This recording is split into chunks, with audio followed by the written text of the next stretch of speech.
اعوذ باللہ من الشیطان الرجیم بسم اللہ الرحمن الرحیم یا ایہا الذین آمنوا توبوا الی اللہ توبۃ نصوحا عسى ربکم ان یکفر عنکم سیئاتکم ویدخلکم جنات تجری من تحتها الانہار۔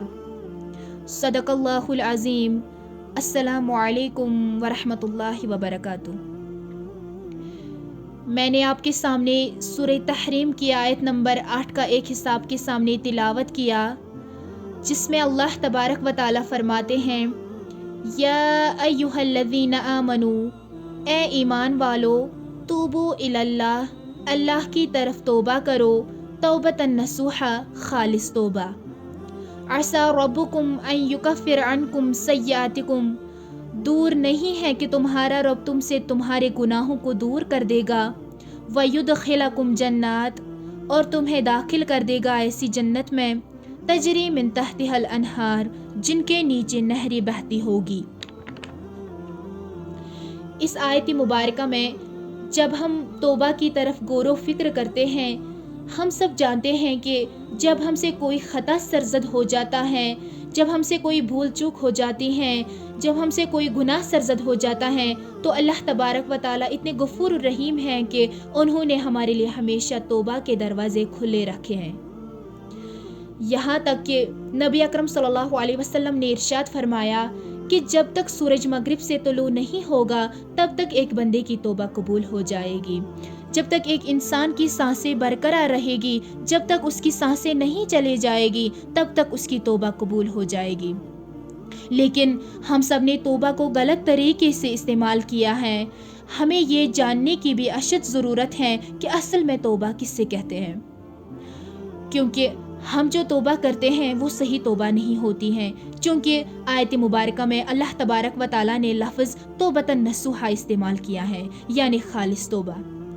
جیسے کہ علماء کرام نے اس آیت مبارکہ کے تفسیر میں بیان فرمایا ہے کہ توبۃ نصوحا کس سے کہتے ہیں۔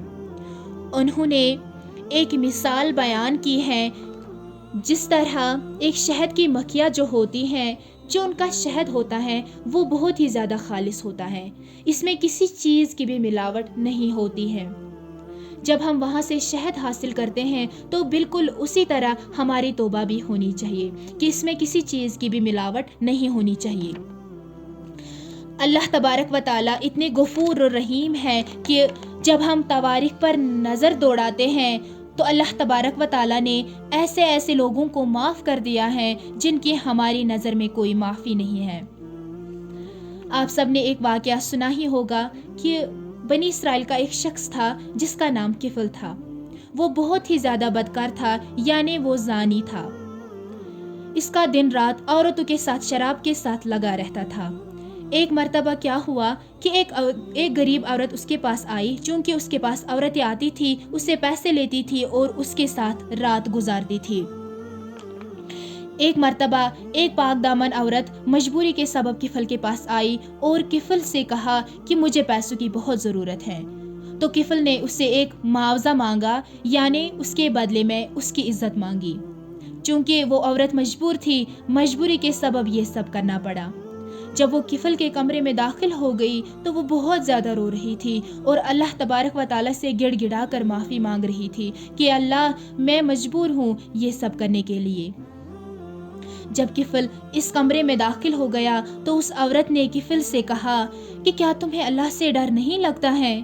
کیا تمہیں اللہ کا کوئی خوف نہیں ہے؟ جب کفل نے یہ بات سنی اور کفل سے کہا کہ میں ایسی خواہش کے مطابق، اپنی خوشی کے مطابق آپ سے یہ چیز نہیں کر رہی ہوں، بلکہ میری کوئی مجبوری ہے، لیکن کیا تمہاری کوئی مجبوری نہیں ہے؟ کیا تمہیں پھر بھی اللہ سے کوئی ڈر نہیں لگتا؟ یہ باتیں سن کر کفل جو ہے، اس کی روح جو ہے وہ کانپنے لگی، تھر تھرانے لگا اور اس عورت سے پیسے دے کر اس سے کہا کہ تم یہاں سے چلی جاؤ۔ کفل نے رات اسی طرح رونے میں گزاری اور اللہ تبارک و تعالیٰ سے گڑ گڑا کر معافی مانگی کہ اللہ، مجھ سے جو بھی خطا ہو گئی میں اس سے معافی مانگتا ہوں۔ روایت میں آتا ہے کہ کفل اسی رات میں انتقال کر گیا۔ جب صبح ہو گئی تو جب لوگوں نے سنا کہ کفل کا انتقال ہو گیا، کفل مر گیا ہے، تو کوئی بھی اس کے جنازے کے لیے، اس کے کفن دفن کے لیے تیار نہیں تھا، کیونکہ سب لوگ اس کے بارے میں جانتے تھے کہ کفل کوئی اچھا آدمی نہیں تھا، بلکہ اس نے پوری زندگی شراب اور بدکاری میں گزاری تھی۔ لیکن جب لوگ اس کے دروازے پر پہنچ گئے تو اس کے دروازے پہ لکھا ہوا تھا ان اللہ قد غفر اللہ کفل، کہ بے شک اللہ تبارک و تعالی نے کفل کو معاف فرما دیا ہے۔ اگر ہم اس واقعے پر غور کریں گے تو ہمیں یہ بات سمجھ آ جاتی ہے کہ اللہ تبارک و تعالی نے جب ایک زانی کو معاف کر دیا، جب ایک بدکار شخص جس نے پوری زندگی گناہ اور شراب میں ڈبو دی تھی، جس کی پوری زندگی جب اللہ تبارک و تعالی نے اسے معاف کر دیا، تو اللہ تعالی ہمیں کیوں معاف نہیں کرے گا؟ اللہ تعالی کی ذات بہت زیادہ عالی شان ہے۔ اللہ تبارک والا کے 99 صفت جو ہیں، ان میں شفقت میں رحمت بری ہوئی ہے، بس دیر اس بات کی ہے کہ ہم اپنی گناہوں پر نادم ہو جائے، ہم اللہ تبارک و تعالیٰ کی رسی کو مضبوطی سے پکڑے، اور آج تک جتنے بھی گناہ، جتنے بھی لغزشیں، جتنے بھی خطائیں ہم سے ہوئی ہیں، ہم اللہ کی طرف آ جائے، ان سے توبہ کر لیں، اللہ سے معافی مانگے، یقیناً اللہ تبارک و تعالیٰ ہماری ان سب گناہوں کو معاف کر دیں گے اور ہماری سیئات کو حسنات سے ضرور بدل دیں گے انشاءاللہ تعالی۔